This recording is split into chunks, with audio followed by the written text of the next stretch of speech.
Bonjour à tous, bienvenue dans cette nouvelle vidéo du programme de seconde en physique-chimie. Aujourd'hui, nous restons dans le thème mouvement et interaction et nous allons aborder la première partie qui s'intitule Action et force.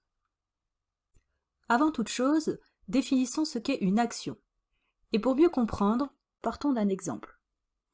Que peut faire une action? Une action peut soit déformer, soit mettre en mouvement, ou bien encore modifier un mouvement.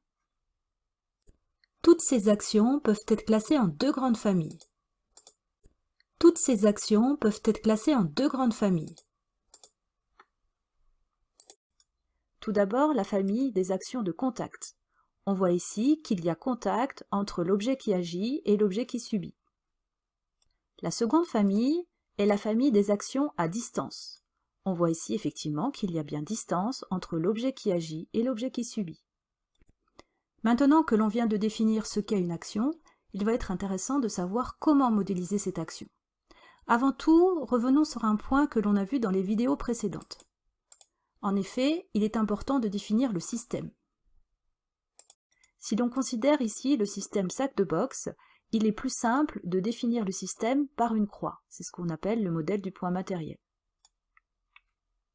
À noter quand même que lorsqu'on modélise un système par un point matériel, on perd un certain nombre d'informations sur le système. Pour modéliser cette action, il faut prendre un outil assez simple qui permette de donner toutes les caractéristiques de cette action. Et cet outil, c'est le vecteur. En physique, on l'appelle le vecteur force. Comme c'est un vecteur, il aura donc des caractéristiques qui permettront de définir de façon plus précise l'action. Repartons de l'exemple vu précédemment, le personnage qui tape sur un sac de boxe. La première caractéristique est la direction de la force. Elle correspond à la direction du mouvement. Ici, l'on voit que le personnage tape de façon horizontale sur le sac de boxe, la direction de la force sera donc horizontale.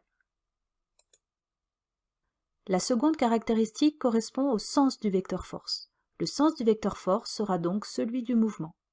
Ici, l'on voit dans l'exemple que le personnage tape de la droite vers la gauche, le sens du vecteur force sera donc de la droite vers la gauche. La dernière caractéristique du vecteur force correspond à la norme. La norme, c'est la longueur de la flèche et elle est proportionnelle à la valeur de la force. Attention, petit rappel unité, la valeur d'une force se mesure en newton. Donc pour représenter un vecteur force avec une norme correcte, il faut bien sûr préciser l'échelle. L'échelle qui va faire correspondre la longueur de la flèche, la longueur du vecteur, avec la valeur de la force. Ici dans l'exemple, l'échelle vaut 1 cm pour 2 newtons. On tracera donc le vecteur avec la bonne norme. Enfin, pour terminer, il ne faut pas oublier de nommer le vecteur. Ici dans l'exemple, on nommera le vecteur force de la main sur le système. Cette information est importante car elle permet de préciser l'objet qui agit sur le système.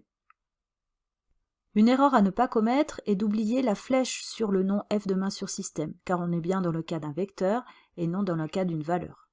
Enfin, avant de terminer cette vidéo, détaillons le principe des actions réciproques, que l'on nomme aussi la troisième loi de Newton.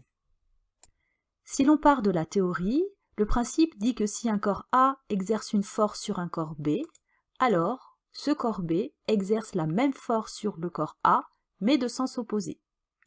Cela induit alors que ces deux forces ont la même direction, la même valeur, mais des sens opposés. Repartons de l'exemple précédent où le personnage tape sur le sac de boxe. On modélise bien sûr le sac de boxe par une croix et l'on peut définir la première force qui est la force de la main sur le système.